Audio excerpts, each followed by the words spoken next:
certeza ela é repetida, e quando repetida, o nome de Deus é sempre exaltado, a certeza de que nós estamos aqui pelo poder de Deus.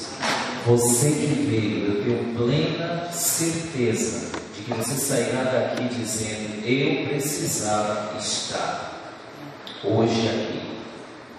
E eu espero que aqueles que por algum motivo não puderam vir, não se arrependam desse momento. Hoje, queridos, o Senhor, Ele nos trará para a experiência de mais um passo dessa biografia poderosa de Moisés. E sabem, quando a gente olha para essas biografias, a gente tem chegado a uma certeza: o Senhor de fato escolheu estrategicamente cada biografia para que as verdades que por intermédio delas são apresentadas possam de fato alcançar o nosso coração e a nossa vida. Nós temos descoberto a cada noite que, enquanto nós tentamos a imortalidade à parte de Deus, ou nós partimos para a ficção, ou nós partimos para o registro na história, cuja atrocidade ela é totalmente criticada.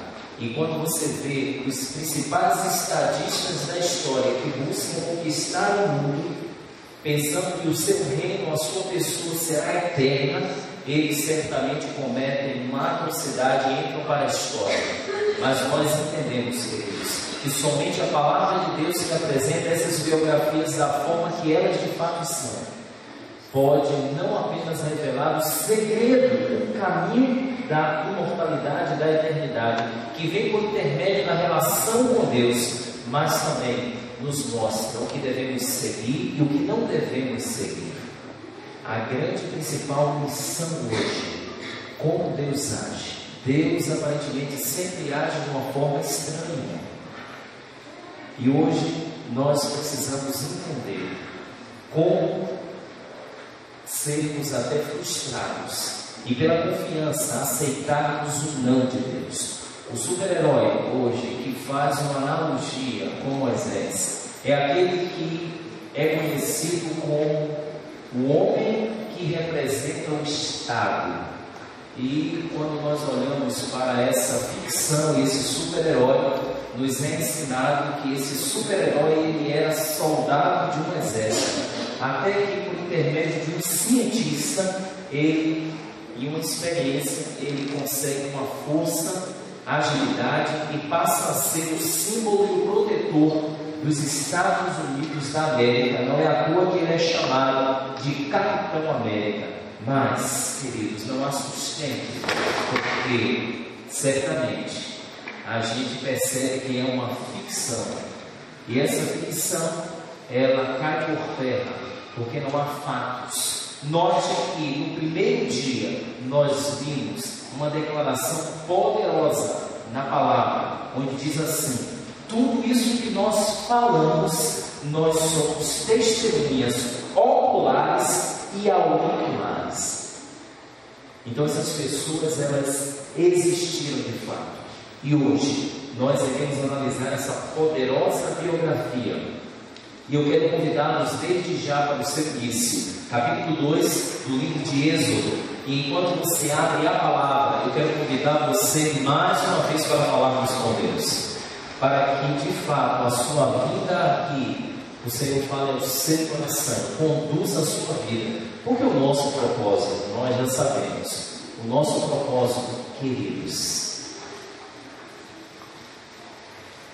é pedir que o Senhor possa nascer no nosso coração, nos salvar e apagar o nosso pecado. Até aqui, o primeiro passo, nós entendemos que nós nascemos com um propósito e Deus nos dá força para cumprir.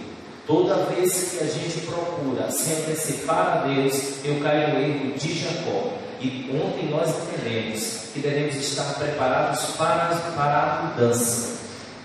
A grande questão não é experimentar a mudança. A grande questão não é receber a tentação. A grande questão é estarmos preparados para ela.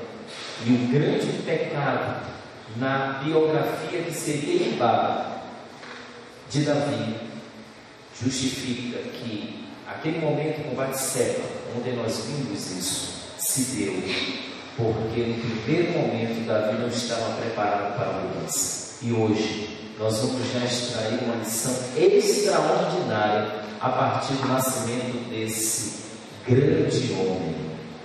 Queridos, Moisés é um personagem histórico. A sua biografia é muito longa, mas nós queremos concentrar a nossa atenção apenas no seu início e no seu final, perpassando pelos principais fatos. Moisés, quando se fala Moisés, se pensa na lei. Não é verdade? Um dos momentos mais importantes da sua vida foi quando ele subiu o Monte Sinai e recebeu a lei. Mas há outros momentos também importantes, a abertura do Mar Vermelho e tantos outros. Mas sabem, quando nós contemplamos a poderosa vida vitoriosa desse homem que nos representa também, nós vamos descobrir que por trás de um grande homem há uma fé verdadeira de uma família e de uma mulher chamada Joquebede. O seu início já revela uma ação de fé e a resposta imediata de Deus. E muitas lições nós iremos extrair hoje pela graça do Senhor. E você sabe, o inimigo sabe o dia que você não deve estar. Por isso, tenha certeza de que há uma atitude de segurança é decidir estar aqui todos os dias. Vamos falar com Deus mais uma vez. Amado Deus, nós te agradecemos porque aqui estamos. Fomos trazidos pelo teu poder, pela tua graça e pelo teu Espírito. Obrigado, Pai, porque nós exaltamos o teu nome por isso. Como orou o pastor José Luiz, de fato, fomos trazidos pelo poder do teu Espírito aqui. Nesse momento nós queremos mais uma vez que a tua palavra nos fale de forma convincente, completa e total. É o que nós te pedimos em nome de Jesus. Amém. Queridos, como já dissemos, cada vida traz um contexto. E a gente, às vezes, quando olha para uma vida, nós esquecemos o contexto dela. Eu quero convidá-los para Êxodo, capítulo 2. São histórias muito conhecidas, mas que têm nuances até então que a gente não tem percebido. E Deus seja louvado, porque essas histórias, elas são reveladas como segredo para o céu. É por essa razão que essas biografias precisam ser entendidas. E passo a passo nós estamos compreendendo como lidar com Deus, como eu devo lidar com Deus e como Deus lida conosco. E a cada biografia dessa a gente percebe como é que Deus age. E hoje não será diferente. Capítulo 2 de Êxodo, a partir do verso 1, eu peço que você nos acompanhe. Diz assim: foi-se um homem da casa de Levi e casou com uma descendente de Levi. E a mulher concebeu e deu à luz a um filho, e vendo que era formoso, escondeu-o por 3 meses. Queridos, eu quero parar aqui. Note bem, aqui não é apresentado o nome dessa mulher, mas nós sabemos pela palavra que o seu nome é Joquebede. Joquebede é a mãe de Moisés. Vamos pensar direitinho aqui. Quando a gente olha para Joquebede, nós temos que entender que Joquebede, ela está em um contexto pior da história do Egito. Ela está no contexto de escravidão. Ela é escrava no pior momento do Egito. E sabe, queridos, eu digo pior, porque imagine uma coisa. Eu queria que desde já você imaginasse uma questão. A maior alegria de uma vida é o nascimento. A maior alegria de um casal é aquela maravilhosa notícia em que geralmente é a mulher que fala para o marido, não é? Ou a esposa para o marido e diz: meu bem, nós não estaremos sozinhos de agora em diante. Eu sei que muita gente que aqui está vivenciou essa experiência. Eu quero ter a alegria de apresentar para vocês a minha família. Eu irei fazer isso ainda em outro momento. Aí está a minha família. Tenho falado com eles a cada momento. E esse momento em que a gente sempre se utiliza assim de lazer. Nós temos um parque lá próximo da nossa casa, chamado Parque da Jaqueira, e sempre nós vamos a esse parque, e uma das coisas que a gente gosta de fazer é tocar violão. Ali está minha esposa, parece, há quem diga que ela é diferente da família, né?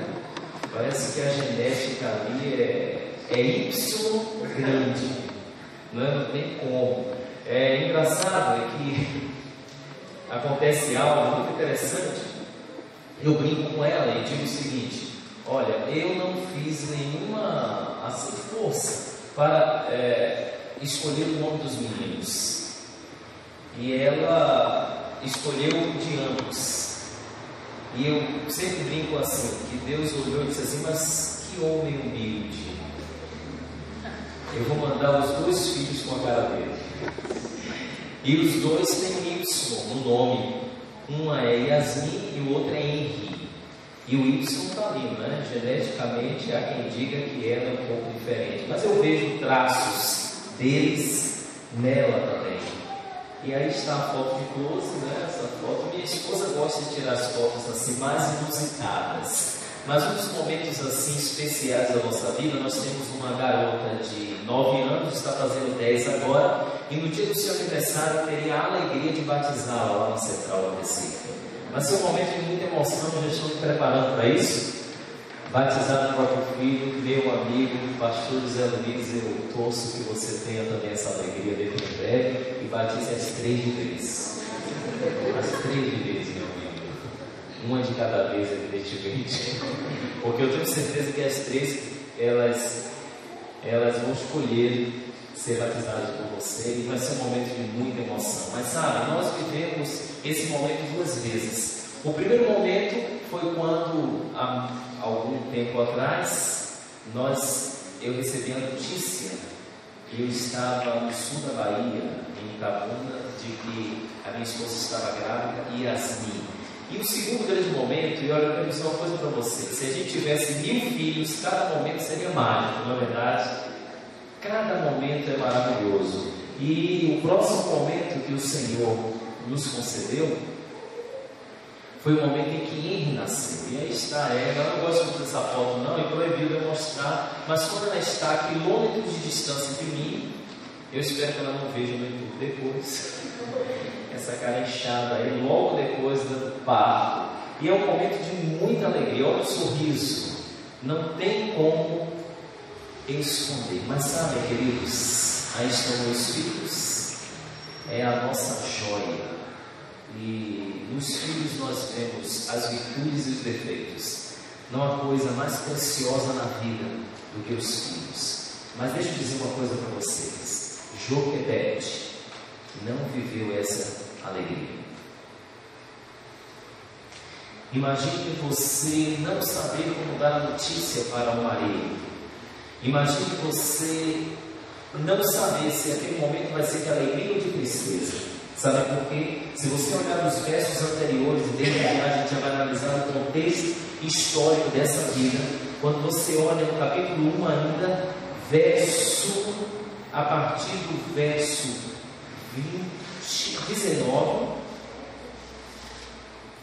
18 é melhor, diz: então o rei do Egito chamou as parteiras e lhes disse: por que fizeste isso e deixastes viver os meninos? Essa pergunta vem porque havia uma ordem no verso 15. O rei do Egito ordenou as parteiras hebreias, das quais uma se chama Sifrá e a outra Puá, dizendo: quando servirdes de parteira às hebreias, examinai, se for filho, matai, mas se for filha, que viva. Imagine que gestação. E quando você percebe, diz assim a partir do verso 21: e porque as parteiras temeram a Deus, e ele lhes constituiu família, então ordenou a Faraó a todo o povo, dizendo: a todos os filhos que nascerem aos hebreus lançareis no Nilo, mas a todas as filhas deixareis viver. Queridos, eu tenho dito que a gente tem que ter muito cuidado e temos que ser expert, principalmente na leitura da Bíblia. Gravem isso aqui: o Nilo, o rio Nilo, sempre foi um lugar de trauma. O Rio Nilo seria um lugar onde deveriam lançar os meninos mortos. E sabe, Joquebede conviveu com isso. Joquebede assistiu isso. Cada escrava, porque ela nasceu escrava. Ser hebreia é ser escrava. E nesse contexto, queridos, ela assistiu os meninos sendo jogados no Nilo. Mas Joquebede, ela resolveu acreditar que com ela seria diferente. Ela resolveu acreditar e confiar em Deus, de que com ela não aconteceria o que acontecia de forma comum. Mas o inimigo, quem sabe, dizia aos seus ouvidos: por que com você será diferente? Você é melhor em quê? E eu fico imaginando o momento em que Joquebede teve que dar a notícia para o seu marido: querido, eu estou grávida. Você já imaginou? Você já imaginou? Não havia ultrassonografia naquela época. Se tivesse, talvez a partir do terceiro ou quarto mês, se saberia se seria homem ou mulher. E quem sabe a partir do quarto mês poderia-se ter esperança de ter alegria se fosse menina. É a primeira vez que na história, culturalmente falando, que ter uma filha mulher traria alegria ou tristeza. Você parou para pensar nisso? É a primeira vez, culturalmente falando, que ter uma filha mulher, isso inclusive essa ordem do rei do Egito passou a ser contracultural. Ter um filho homem implicaria em tristeza tremenda. Mas sabe, queridos, aqui entra a ação ilógica e incompreendida de Deus, que se repete na nossa vida sempre.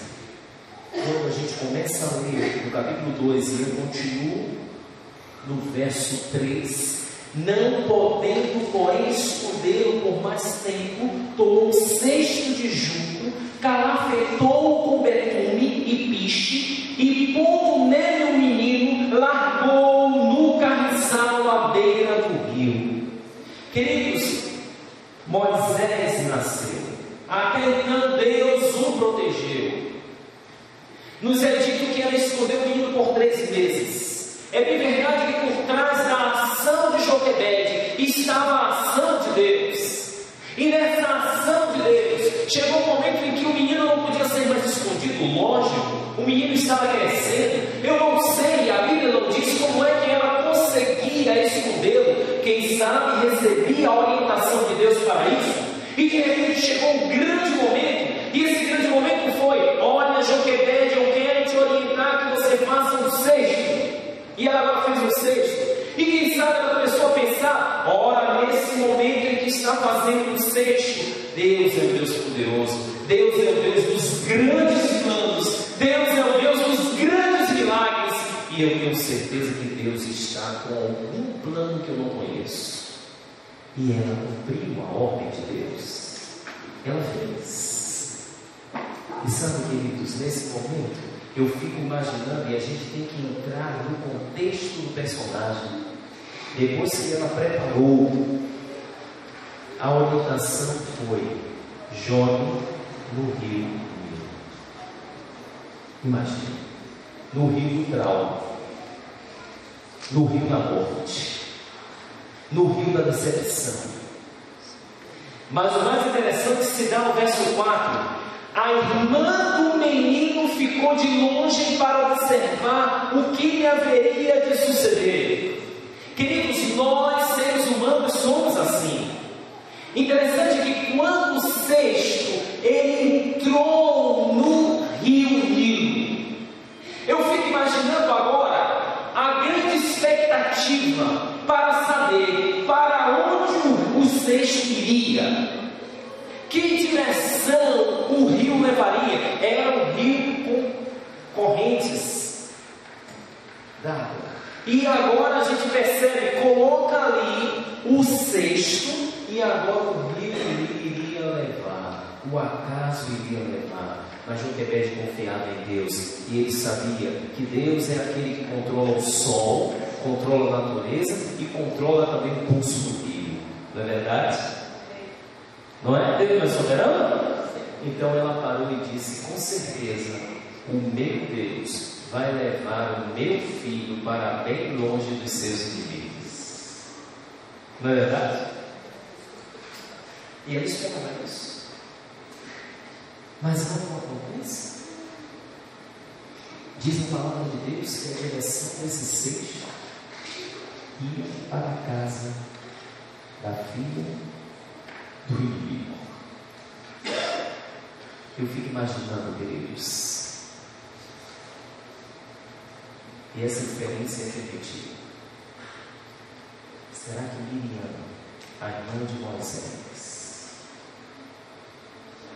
ela não teve vontade de entrar no rio e dar uma batidinha no cesto e dizer: para lá não? Será que não? Será que você pode ver a aflição dessa garota em perceber que aquele cesto estava indo em direção do inimigo? O que impediria? Geralmente a filha de Faraó não se banhava sozinha.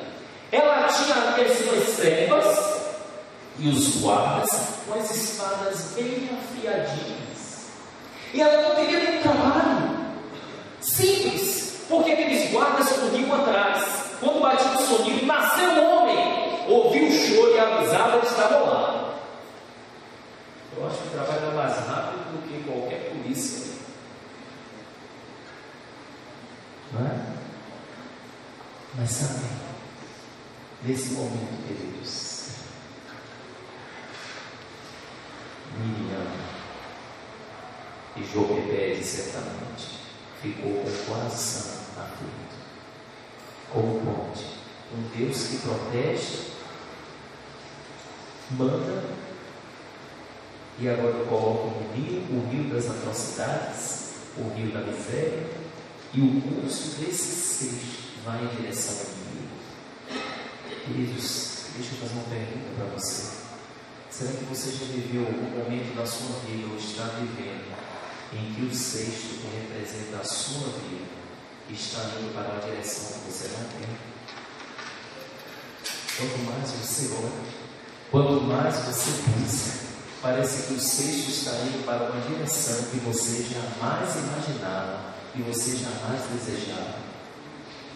Mas sabe, queridos, aqui entra o poder de Deus e mostra como Deus age. Eu fico imaginando que se a irmã de Moisés entrasse e mudasse a direção do cesto, os planos de Deus seriam totalmente modificados. Deus tem um plano, nós não sabemos qual é. Deus age acima da lógica humana.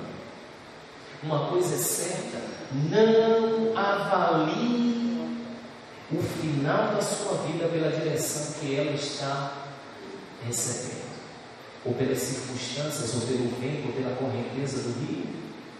Essa é a principal missão. Deus está no comando, e mesmo que o seu cesto, a sua vida esteja indo para uma direção que você jamais planejava, confie. Sabe por quê? Sabe qual é o nosso grande problema? Vamos falar a verdade? É que a gente hoje, no século XXI, quando a gente olha para essas histórias, a gente conhece sempre o verso subsequente, posterior, não é assim? Eu olho para as histórias e eu conheço o capítulo posterior, mas eu tenho que entender que os personagens bíblicos não conheciam o capítulo posterior da história da sua vida. Joquebede não conhecia o verso 5 e 6. Ela não viu. E o verso 5 diz: desceu a filha de Faraó para o quê? Se banhar no rio, e as suas donzelas passeavam pela beira do rio, e vendo ela o cesto no carniçal, enviou a sua criada e o tomou, e abrindo-o, queridos, vejam bem aqui, eu considero essa situação como um milagre, eu vejo essa situação como uma ação de Deus, porque aqui no verso 6 tem todos os ingredientes para se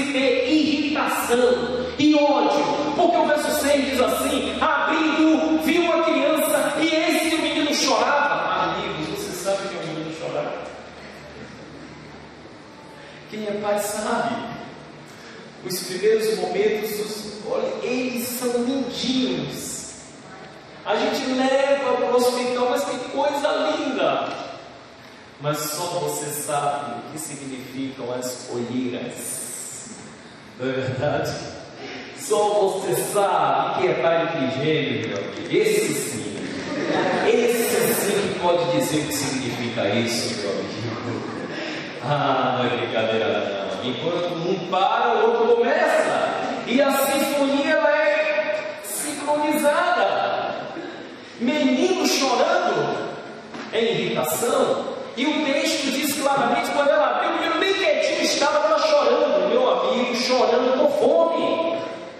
Em cima dentro de um cesto, dentro de um berço que balançava, de uma água. E para acabar de complicar ainda, diz o texto que o menino chorava. E aí, naturalmente, humanamente falando, deixa eu dizer uma coisa para você, vê o menino chorando, sabendo que o pai estabeleceu um decreto, e ela agora, o que deveria fazer? Deveria dar um chute naquele cesto e dizer, mata! É menino querendo fugir.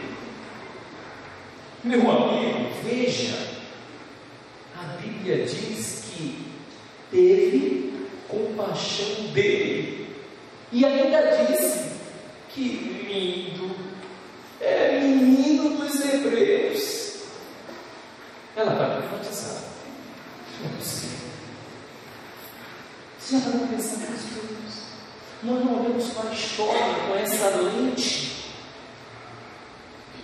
Quem fez com que aquela filha de Faraó tivesse compaixão? Quem é que trabalha no coração humano? Queridos, eu sempre aprendi uma coisa na minha vida: se você deseja alguma coisa, não peça ao homem, peça a Deus, e Deus vai colocar no coração do homem, e o homem que pode, ele vai te ajudar. Pegue essa missão para a sua vida, entregue a sua vida nas mãos do Senhor, confia nele, e o mais ele fará. Sabe o que é o mais? O mais é o milagre. Isso é um milagre, queridos. A filha de Faraó, olha, deixa eu dizer uma coisa, era proibido rejeitar uma ordem do Faraó, do rei do Egito. E ela tinha duas razões para obedecer. A primeira razão, ele era o seu pai. E a segunda razão, ele era o seu filho, o seu Faraó. Você já pode pensar nisso? E olha, queridos, diz, então disse sua irmã, a filha de Faraó. Aí vem Deus, né? E a sabedoria também humana. A irmã de Faraó era muito jeitosa e com certeza muito sábia. Ela encostou, vendo que ela sorriu, vendo que ela aceitou o menino, e disse assim: queres que eu vá chamar uma das hebreias que sempre te ama e te cria a criança? E respondeu: que ideia maravilhosa! Vai, sai e pôs a mão, se chamou a mãe do menino. Então lhe disse a filha de Faraó: leva este menino, cria-o, e pagar-te-ei o teu salário. A mulher tomou o menino e o criou. Queridos, para aqui. Quando a gente olha uma história como essa, a gente talvez pensa assim: Deus virou para Joquebede e disse: Joquebede, é o seguinte, vou fazer um trato com você. Você vai fazer um cesto, vai colocar um menino dentro, que é seu filho, você ama muito, eu sei o que é isso. E um plano nosso, tá? Você vai colocar no menino e vai na direção da filha de Faraó. Eu vou tocar no coração da filha de Faraó. E aí, quando eu tocar no coração da filha de Faraó, ela vai olhar e vai sorrir. E o menino, mesmo chorando, ela vai dizer: menino dos hebreus, e depois eu ainda vou pagar um salário para você cuidar do seu filho. Que tal? Senhor, meu Deus. Você já parou para pensar como Deus age? Eu vou te perguntar uma coisa: haveria um plano mais perfeito do que esse? Meus queridos, me respondam em nome de Jesus: teria um plano mais perfeito do que esse?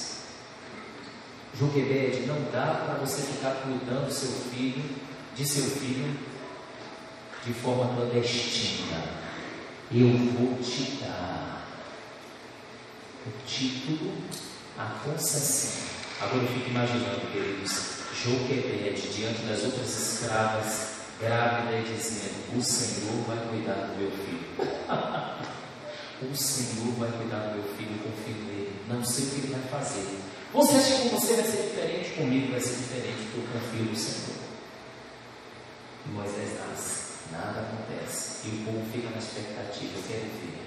E de repente, Joquebede joga no rio e começam a rir da mulher do sentido. O seu fim é igual ao nosso. E eu fico imaginando depois Joquebede voltando com Moisés nos braços. E passa na frente daquele soldado com a espada enorme. E ele, quando vai, não, esse não pode pegar, porque esse daí está com a proteção da filha de Faraó. Queridos, sabe o que significa isso? É colocar a vida à mercê da providência de Deus. Quando você coloca a sua vida à mercê da providência de Deus, em nome de Jesus eu te digo uma coisa: confiante em sua palavra, Deus vai guiar a sua vida da melhor forma possível.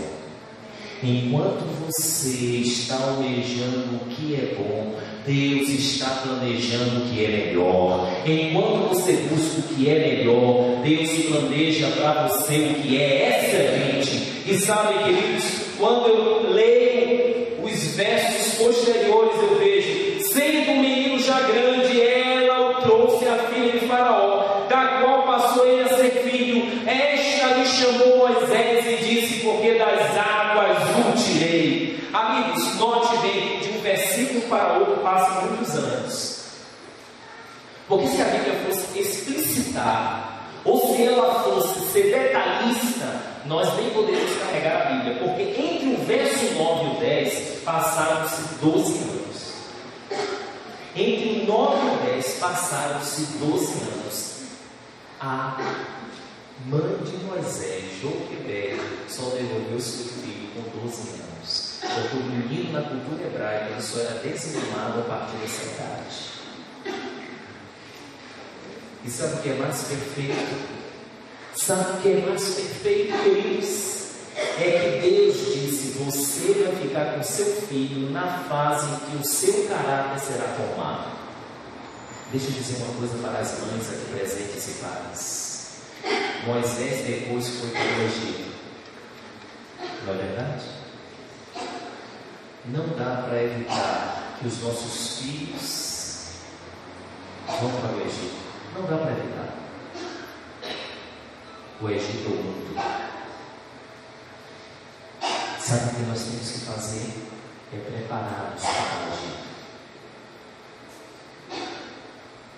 Joquebede teve que soltar o seu filho para o Egito, mas apesar dele ir para o Egito não estava nele. A grande questão não é ir para o Egito, a grande questão é ter o Egito no seu coração.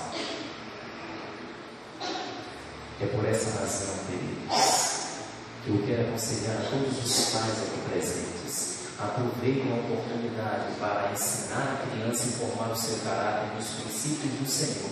E não se preocupem com as faculdades que virão, com as amizades que ele vai se deparar e com o Egito que é esse mundo, porque ele estará preparado para o Egito.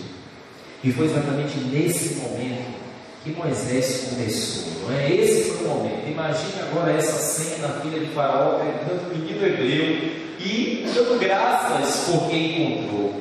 E o mais interessante de tudo é que Moisés foi devolvido já crescido com 12 anos, mas Moisés tinha todos os princípios no seu coração, porque foi ensinado pela sua mãe. E aí agora você compreende por que Moisés não conseguiu ficar no Egito. Agora você compreende por que Moisés, apesar de toda a riqueza, apesar de ser um grande prometido para tomar o trono, para substituir Faraó, porque dos dois irmãos ele era de fato aquele mais inteligente, aquele que de fato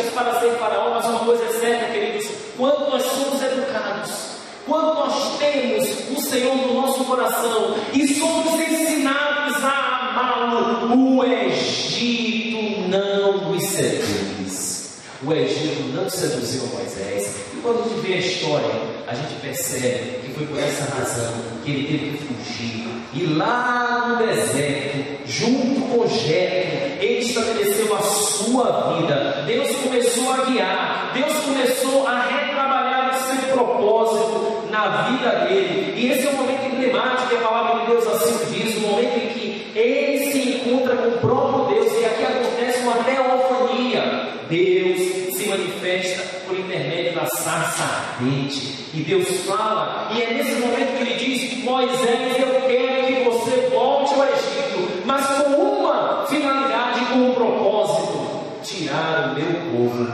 livrar o meu povo da escravidão. E você sabe que Moisés foi, pela autoridade do Senhor, e pela autoridade do Senhor nós conhecemos as pragas.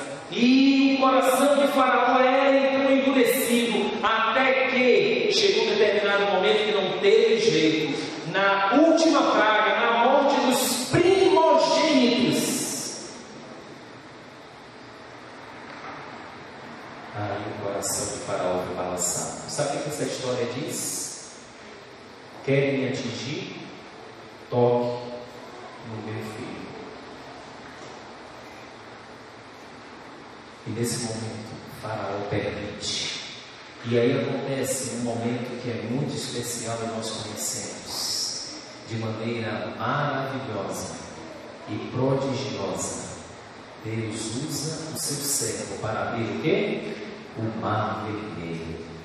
Sim, queridos, esse é um momento emblemático em que o povo atravessa o mar vermelho.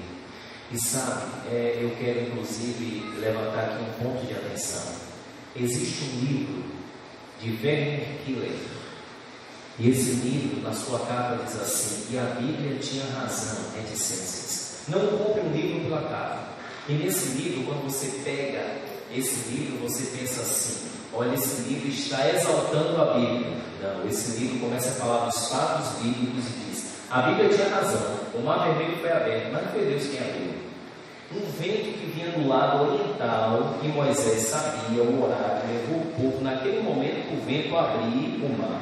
Imagina, eu tenho que ter muito mais fé para acreditar nisso do que para acreditar em Deus que é capaz de abrir o mar vermelho, porque ele controla a natureza. E esse momento é um momento criticado e se apresenta uma proposta pior ainda. Mas Deus então começou a guiar o seu povo. Lembrem-se da promessa, principalmente em Números, que diz assim: que enquanto o povo andava de dia no sol quente, havia uma nuvem que os protegia, e à noite uma chama de fogo. E aí está a abertura do mar, esse momento tão poderoso.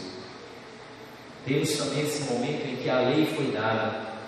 E eu estou mostrando tudo isso, queridos, para fazer um resumo da vida desse poderoso homem que foi usado por Deus, porque no seu nascimento Deus o cuidou, por intermédio da fé de uma mulher. Às vezes a gente fala muito de Moisés e esquece do papel da mãe que confiou em Deus, Joquebede. E essa mãe que confiou em Deus entregou a sua vida e colocou a sua vida à mercê da providência. Mas sabe, a vida de Moisés encerra com uma descrição interessante. Quando Moisés cumpre todo o período, lembrem-se que o plano inicial era o povo ficar quantos dias no deserto? 40 dias. E acabaram ficando quanto tempo? 40 anos. Imagine. Um dos episódios Moisés teve que, em vez de falar a rocha, ele tocou, por causa do povo. E esse episódio marcou a sua vida. E sabe o que eu aprendo desse episódio? Sabe o que eu tenho dito, pastor? Os pastores que aqui estão, eu tenho usado a palavra de Deus e aplicando de maneira própria na minha vida. E para mim, o meu conceito de liderança no Velho Testamento é de Moisés, e no Novo Testamento é o de Paulo. E eu aprendo Moisés como líder a não fazer o que ele fez. Eu peço a Deus todos os dias: Senhor, que o teu povo não faça tocar na rocha. Eu quero deitar a cabeça no meu travesseiro, sem ter que, por causa da reclamação do povo que caminha para o céu, eu chegar a tocar na rocha. É o que eu peço sempre a Deus. Moisés tocou na rocha, e esse momento me custou muito caro. E chegou o momento final. Eu queria que você pensasse uma coisa comigo aqui. Toda vida ela tem um sonho, e Moisés tinha um sonho. Qual era o sonho de Moisés? Se você olhar para a sua Bíblia, para os seus escritos, ele tinha um sonho. O sonho de Moisés era a Canaã. O sonho de Moisés era a terra prometida. Imagine, Moisés ele dedica toda a sua vida em direção ao seu sonho, a terra prometida. Qual é o seu sonho? Por que você vive? O que você espera? Em que algo se concentram as suas energias? Em que algo se concentram as suas energias? As energias de Moisés se concentraram na terra prometida, e chegou o dia. E a descrição desse momento se dá no capítulo 34 de Deuteronômio, último capítulo, e nós encerramos. Vamos agora para a parte final da história de Moisés. Se no seu nascimento a gente percebeu a providência de Deus, vamos ver o que vai acontecer agora no final. No final, Moisés estava já velho. Queridos, Moisés estava com 120 anos nesse momento. E o verso 1 diz: então subiu Moisés às campinas de Moabe, ao monte Nebo, ao cimo de Pisga, que está defronte de Jericó, e o Senhor lhe mostrou toda a terra de Gileade até dela. Queridos, eu fico imaginando esse momento, o momento do prêmio. Você já ganhou alguma coisa que chegou um momento que você ganhou um troféu? Você já ganhou alguma corrida que chegou um momento que você ganhou a medalha? E de repente, no momento você adoece? Isso não existe. Então chegou o momento do pódio, queridos. Chegou o momento de Moisés ver o que ele sempre investiu. Chegou a hora, mesmo velho, ele estava sorrindo, esperançoso. O Senhor me chamou, ele mandou subir o monte. Chegou o momento, nem que eu morra, mas eu estarei agora na terra prometida. E olha, queridos, o que acontece? Deus começa a mostrar, e mostra toda a terra. E vem o verso 2: e todo Naftali, e a terra de Efraim, e Manassés, e toda a terra de Judá, até o mar ocidental. Eu fico imaginando os olhos de Moisés. Os olhos de Moisés brilhavam, o coração palpitava, e ele dizia: chegou o momento, valeu a pena, 40 anos naquele deserto. Que história, que vida, que experiência. O Senhor, graças a Deus, vai me recompensar. Que momento.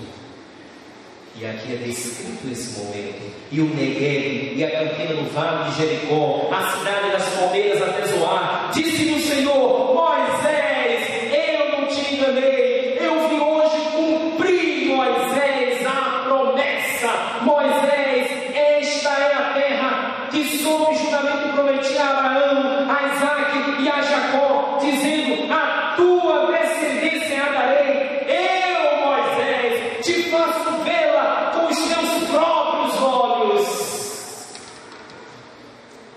Porém, olha o porém, todavia, contudo, não irás para lá. Meus irmãos, que balde de água fria é esse? Que tortura! Parece que Deus é sádico. Isso é sadismo.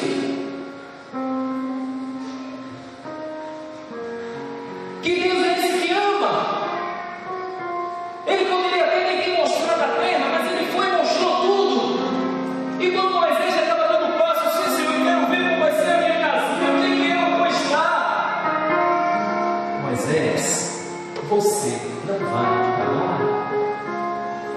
Queridos, o que você faria nessa hora?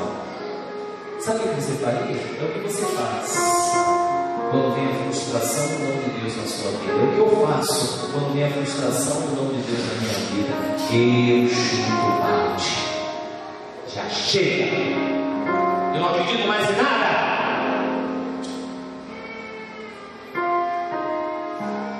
Humanamente falando. Mas quando eu leio, algo extraordinário acontece. Olha o verso 5. Assim morreu ali Moisés. Sabe o que Moisés aprendeu desde o nascimento? Porque a sua mãe contou a história. Eu fico imaginando que quando a filha de Faraó entregou para a mãe legítima, para Joquebede chegou em casa e Moisés ia crescer e disse: meu filho, eu quero te contar, por que você está aqui? Você está aqui porque Deus providenciou. Confie, meu filho. Confie até o último momento da sua vida, que Deus sempre vai te dar o que é melhor. Deus é Pai. Confie, acredite. Moisés aprendeu assim. É por isso que nesse momento Moisés não praguejou, ele aceitou. Ele não entendia o que aconteceu com ele. Mas diz o texto que ele morreu. Morreu Moisés, servo do Senhor, na terra de Moabe, segundo a palavra do Senhor. Dizendo que ele aceitou a palavra do Senhor. Agora olha o verso 6. Este sepultou no vale, na terra de Moabe, defronte de Bet-Peor, e ninguém sabe até hoje o lugar da sua sepultura. Olha o que o verso 7 diz: tinha Moisés a idade de 120 anos quando morreu. No entanto, não se lhe escureceram os olhos, nem se lhe abateu o vigor. Mesmo quando Deus disse, seu vigor não foi abatido. Ele disse: Senhor, eu aprendi a confiar em Ti, e assim eu o farei até o fim. E se é assim que Tu queres, que assim seja. Sabe o que me chama a atenção aqui? O que me chama a atenção aqui é que é a contradição. Vocês conhecem o Salmo 90 da Bíblia? Conhecem? Você sabe quem é o autor do Salmo 90? Sabe quem é? Moisés. Sabe o que diz no Salmo 90? Salmo 90 diz assim, que a vida vai até mais ou menos os 70, e se chega a 80 e fala o quê? E cansaço. Eu estou lendo, meu Deus, esse Senhor não é bonito. Sabe quando foi que Moisés escreveu isso? Quando ele estava cuidando de carne. Estava lá no Egito. Esse é o contexto do salmo que ele fez. Mas agora, um homem com 120 anos, 40 a mais do que ele disse. E ele não estava com enfado e canseiro. Sabe por quê? Porque quando o homem faz aquilo que tem que ser feito e está fazendo algo conforme o propósito do Senhor, o seu vigor não é abatido. Moisés, ele contradiz a sua própria afirmação aqui, porque a Bíblia diz que quando ele morreu com 120 anos, ele não estava com nenhuma canseira, nem enfado. Ele estava inteiro e confiante e morreu. Queridos, a vida de Moisés e a sua história vai encerrar aqui na nossa cidade. Graças a Deus que nós temos Judas Morto. Quando você olha lá na frente, aí o mistério todo ele é compreendido. Que maravilha! E a gente começa a entender a mente de Deus e o seu plano, que poder. Quando a gente olha para Judas, é o único verso da Bíblia que mostra para onde Moisés foi. Se não tivesse Judas, no versículo 9, porque só tem um capítulo, nós não saberíamos, seria um mistério. E agora a gente entende como Deus age conosco. Olha o verso 9. Contudo, o arcanjo Miguel, quem é o arcanjo Miguel, querido? Jesus, o próprio Cristo. Quando competia com o diabo e disputava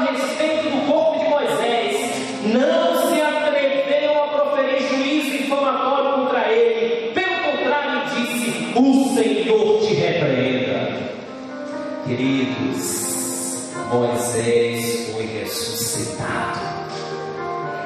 Queridos, enquanto Moisés sonhava com a Canaã terrestre, Deus planejava para ele a Canaã celestial. Enquanto Joquebede queria que o seu filho ficasse só mais um tempinho, Deus planejou para ela ter o seu filho por 12 anos. Enquanto Moisés viveu toda a vida querendo a Canaã terrestre, Deus deu a celestial e antecipou. Ele não esperou a volta de Jesus para a celestial, ele foi levado antes. Queridos, vale a pena confiar, vale a pena esperar, mas deixa eu te dizer algo. Para Deus realizar os seus planos, Ele tem que nos frustrar. Ele permite até que nós choremos. Ele permite até que a gente não entenda e não compreenda como é que pode algumas coisas acontecerem na minha vida. Mas deixa eu dizer uma coisa para você. O que tem acontecido na sua vida é a única forma que Deus tem realizado para salvar você. E quando você chegar lá, você vai pegar a sua coroa recebida por Deus e vai chegar a uma conclusão, como é dito no final de um capítulo de Deuteronômio, no final da história de José, que é nosso tema ainda, uma fantástica biografia, porque a biografia de José vai nos ensinar que na nossa vida nós temos oscilações, mas no final Deus realiza o seu propósito, e é a minha história predileta. Na verdade, a história de amanhã eu deveria fazer uma semana de oração só nela, mas Deus precisa me frustrar para que os seus planos sejam realizados. E sabe, quando eu olho essa declaração da serva do Senhor, diz assim: e quando eu olho a minha trajetória até o céu, eu chego à seguinte conclusão: não poderia ter um meio mais poderoso e sábio para me conduzir ao céu do que o meio que Deus escolheu.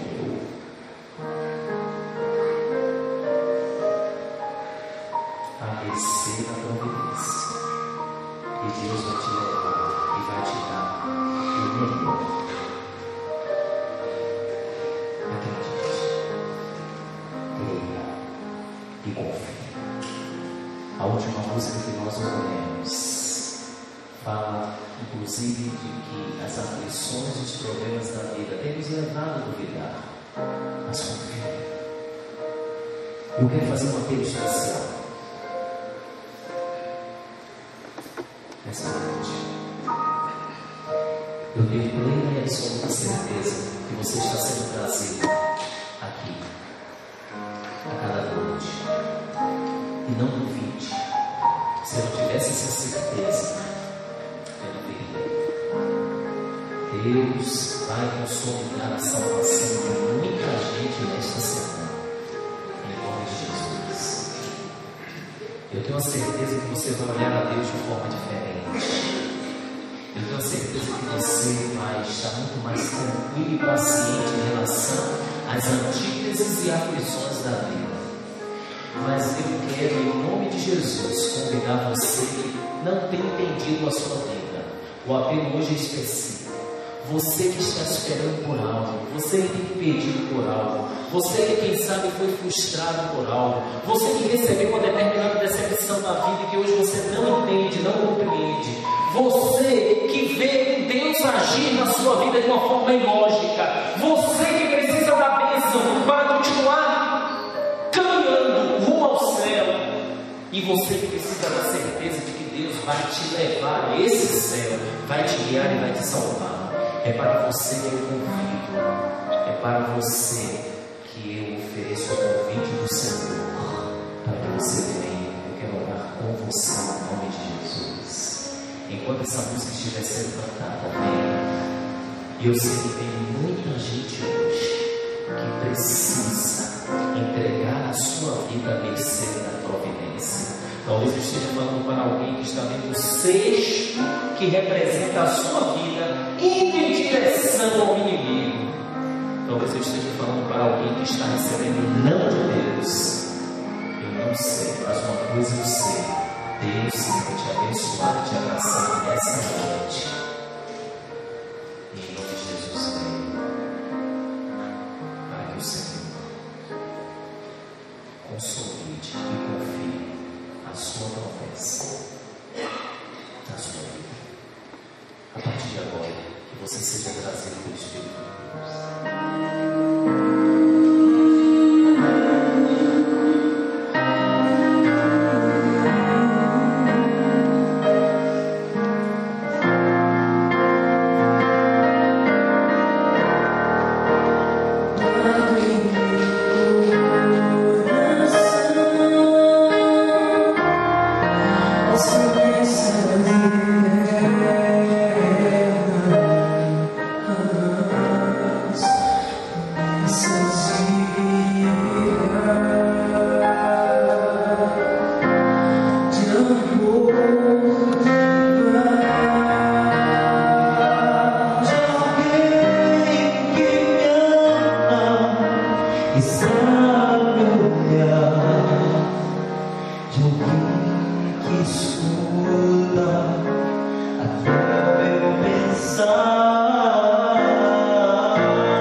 Antes da oração final, eu quero fazer um desafio a você. O Senhor reserva grandes e poderosas mensagens ainda que vão salvar. Eu quero fazer um desafio para você. Deus seja louvado pela sua presença. Você está aqui, você sabe que você deveria estar. Porque somente a palavra pode preencher o nosso coração. A palavra humana, ela é descartável. Mas a palavra de Deus, devidamente apresentada, ela supre as nossas necessidades. E o meu desafio é o seguinte: eu gostaria que amanhã você ligasse para um amigo e para um irmão e diga para ele que em nome de Jesus ele não pode faltar a partir de amanhã. Porque nós temos que repartir toda essa experiência completa e maravilhosa que nós estamos comunicando aqui. Seja amigo, convidado, alguém da igreja que você sabe que precisa estar aqui. Alguém que você sabe que está afastado, que precisa de uma reconciliação. Ou alguém que por algum motivo não pode vir, diga, faça de tudo para ver. Porque Deus ainda falará de maneira muito profunda no nosso coração. Nós vamos orar agora. Eu tenho certeza que o Senhor vai te abraçar de uma forma muito especial. Principalmente aqueles que se manifestaram, se expor diante de Deus. É uma atitude que abre as portas para Ele agir. Nós vamos orar. Amado Deus, Tu nos conheces. Tu sabes quem somos. Temos sonhos como Moisés. Muitas vezes em nossa vida nós observamos o cesto indo na direção do inimigo. Temos sido frustrados, porque muitas vezes não entendemos a lógica da tua ação, mas em nome de Jesus, nesse momento nós te rogamos que tu nos alcances e nos concedas força para entendermos e aceitarmos a tua vontade, mesmo sem entender. Abençoe os teus filhos, continua abençoando esta semana, e nós já temos a grande certeza hoje que essa semana será marcante para a nossa vida, porque garantirá pela nossa decisão